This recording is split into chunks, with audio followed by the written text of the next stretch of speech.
Et bonjour ou bonsoir tout le monde, j'espère que vous allez tous et toutes bien au moment où vous voyez la vidéo.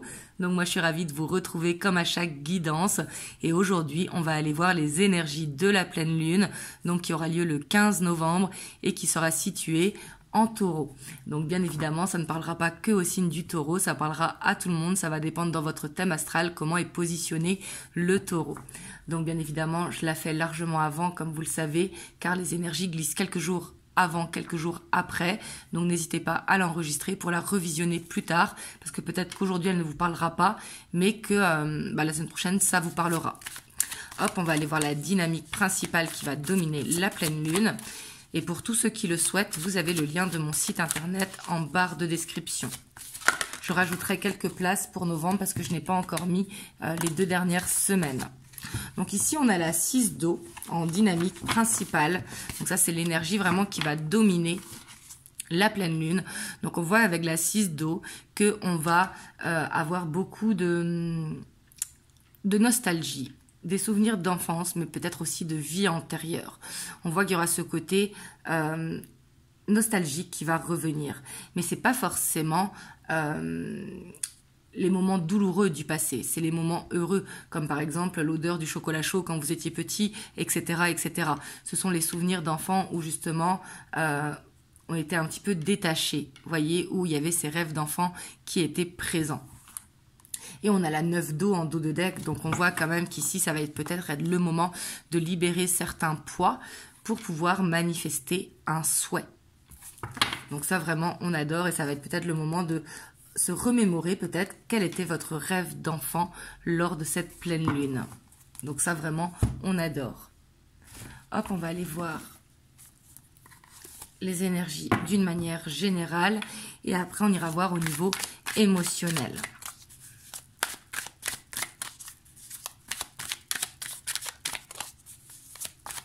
Donc là c'est le Luna Somnia Tarot et le Tarot des anges. Alors ici on a la 3 d'épée, donc là ça va être le moment, ce que je vous disais par rapport à la 6 d'eau et la 9 de coupe surtout qui est derrière, enfin la 9 d'eau qui est la 9 de coupe, ça va être le moment de libérer des choses qu'il n'y a plus lieu d'être en fait. Alors quand je dis qu'il n'y a plus lieu d'être, bien évidemment que quand on est dans cette souffrance, c'est plus fort que nous et c'est tout à fait normal parce qu'il faut vivre l'émotion. Mais ça va peut-être être le moment justement de libérer certaines émotions. La pleine lune va aider à ça. Ouais, parce que là, vous voyez, on a l'as d'épée. Donc ici, il y a peut-être des livres qui vont vous venir ou des sujets de vidéos qui vont vous parler et qui vont vous permettre justement d'appliquer certains protocoles. Si jamais vous voulez faire une guérison, comme par exemple le livre de Natacha Calestrémé, qui est très très bien, La clé de votre énergie. Vous voyez, ici, on voit qu'il y aura des idées pour justement pouvoir se libérer de certains plans.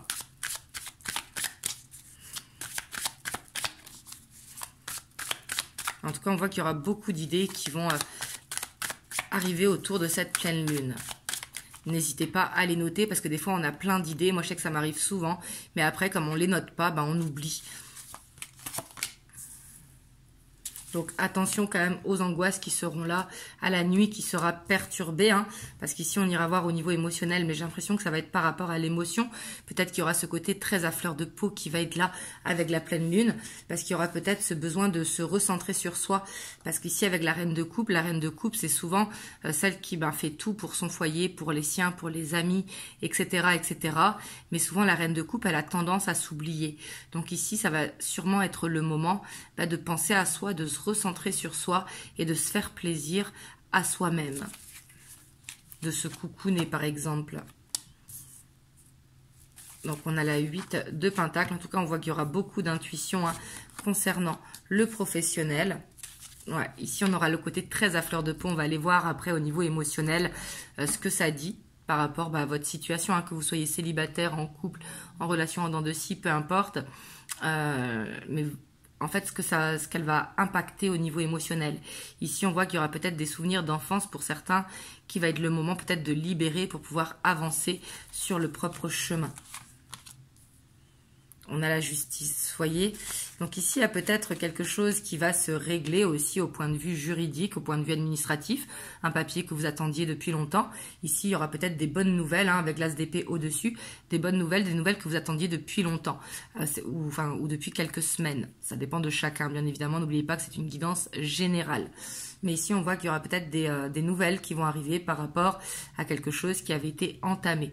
Donc, bien sûr que si vous n'avez pas entamé de démarche, ce ne sera pas forcément pour vous. Prenez vraiment que ce qui résonne, hein, c'est important.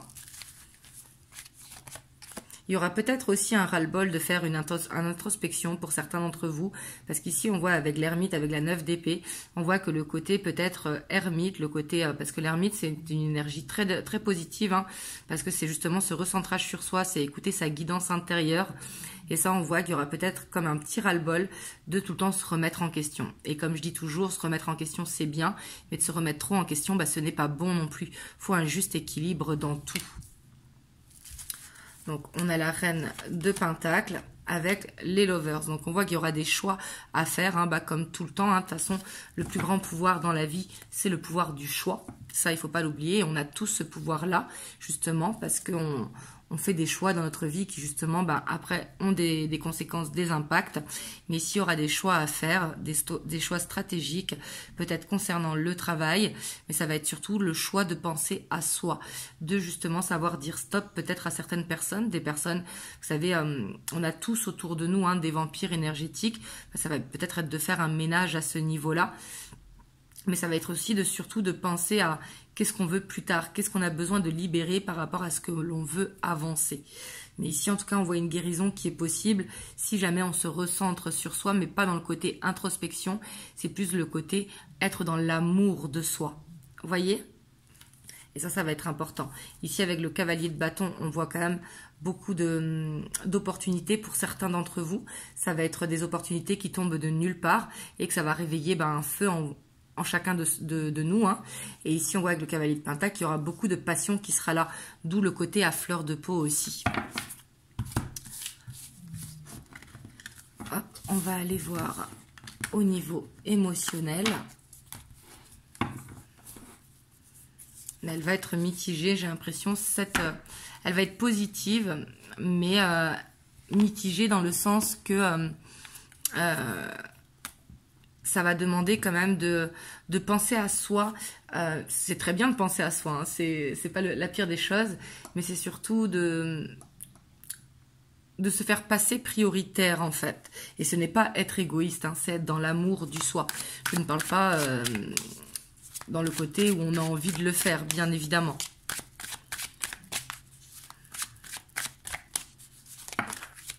Alors, au niveau émotionnel, donc on a le pendu. Donc là, ça appelle à observer. Observer autour de soi. Qu'est-ce que vous ressentez? Quelle situation déclenche quelle émotion? D'observer peut-être des portes qui sont autour de vous et que vous ne les avez pas vues. Peut-être d'ouvrir les œillères, justement, si jamais vous êtes célibataire. Le pendu qui n'est pas une carte de blocage, hein, le pendu qui appelle à un temps d'arrêt pour justement ouvrir les yeux. Donc on a la justice, hein, qui retombe avec le roi de coupe. Donc ici, peut-être que pour certains, ça va être... Alors là, ça ne va pas parler à tout le monde, je vous dis ce que je ressens. Peut-être qu'il y a certains liens à couper, de personnes peut-être où il y a une dépendance affective, et voir faire le point un petit peu de savoir, plutôt que de regarder les sentiments, de regarder les actions dans la relation.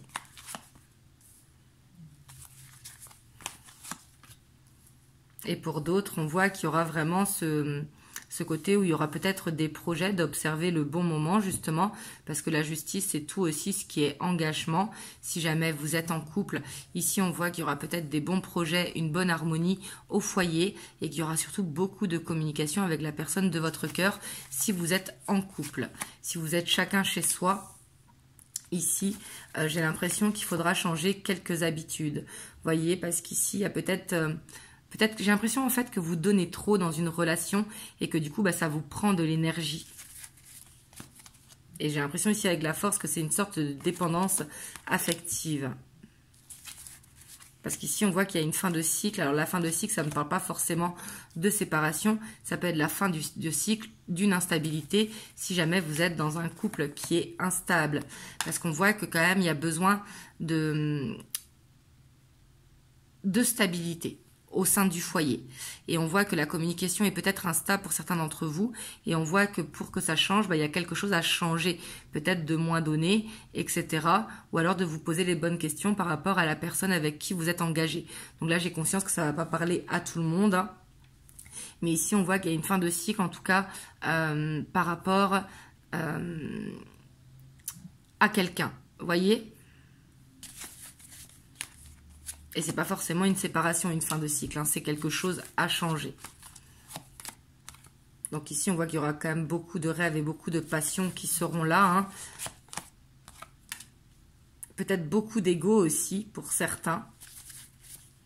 L'envie que ce soit la bonne personne pour soi. Et ce qui pourra mettre une dualité. Donc là, ici, si vous êtes célibataire, j'ai l'impression que c'est pas forcément le moment pour les nouvelles rencontres. Alors quand je dis pas forcément le moment, il peut y avoir des nouvelles rencontres, mais j'ai l'impression que c'est pas la rencontre qui va faire waouh. Vous voyez ce que je veux dire? Mais ici, ça va peut-être être le moment, au contraire, de manifester. Mais de manifester surtout dans l'ouverture des possibles. Bien évidemment, pas une personne ciblée. N'oubliez pas que ça, c'est de la magie rouge. Donc, bien évidemment, il y a on se récupère le karma après, donc ce n'est pas très bon et ça c'est quelque chose que je recommanderais jamais. Il vaut mieux toujours manifester dans l'ouverture des possibles, comme par exemple que mon évolution sentimentale soit positive, que je rencontre un homme qui soit ta. Voyez, et après vous énumérez les qualités, etc. que vous recherchez. Mais c'est manifesté dans l'ouverture des possibles. Parce que sinon, ça peut créer une dualité. Et ici, attention peut-être aux accrochages sur les réseaux sociaux, une contrariété qui pourra être là. Et peut-être faire un ménage sur les réseaux sociaux si jamais vous vous sentez concerné. Hein. Bien évidemment que si vous n'êtes pas beaucoup sur les réseaux sociaux, ce n'est pas pour vous. Là, je vous dis tout ce que je vois au niveau émotionnel. Mais on voit qu'au niveau émotionnel, pour ceux qui vont réussir à se libérer facilement, on voit que ça va être très positif parce que ça va être facile. À partir du moment où on arrive à se libérer d'une mauvaise habitude ou qu'on a déjà fait ce travail en amont, etc., c'est beaucoup plus facile. Et on voit que pour ceux qui, justement... veulent arrêter une mauvaise habitude, ce sera un petit peu plus compliqué, mais les énergies vont favoriser justement pour faire un appui, pour faire une aide. Hop, et ici on a la 4 de coupe avec les lovers. Hein. On voit qu'il y a peut-être au niveau émotionnel, en tout cas, faire attention à la frustration. Il y a peut-être des choix à faire, il y aura peut-être la sensation d'être perdu. Et ça, j'ai l'impression que c'est au niveau amical. J'ai pas l'impression que c'est au niveau amitié, c'est au niveau amical. Et j'ai l'impression que c'est sur les réseaux sociaux, mais pas forcément, ça peut être l'entourage, vous voyez. Donc là, essayez de voir par rapport à ça, de s'entourer des bonnes personnes justement qui vibrent à la même fréquence que nous. C'est très très important. Hop, je vais vous prendre un petit conseil des anges. Alors on a la foi. Ne perds pas la foi, les nuages vont bientôt s'éclaircir et le soleil va de nouveau briller. Donc comme on le sait, hein, de toute façon, ça fonctionne par cycle. Les pleines lunes, il y en a tout le temps. Donc les énergies, ça passe. Donc il ne faut pas s'inquiéter si on sent un petit peu ce côté à fleur de peau. Il faut essayer de se recentrer sur soi, de penser à des choses positives et en se disant que ça va passer. Justement, c'est avoir la foi, se reconnecter au divin qui est en chacun de nous. Voilà, en tout cas, j'espère que cette vidéo vous aura aidé. Dites-le moi dans les commentaires. Bien sûr, n'hésitez pas à partager, à vous abonner, à liker, à commenter. Et moi, je vous dis à dimanche pour une guidance en miroir. Je vous fais plein de gros bisous et surtout, prenez soin de vous.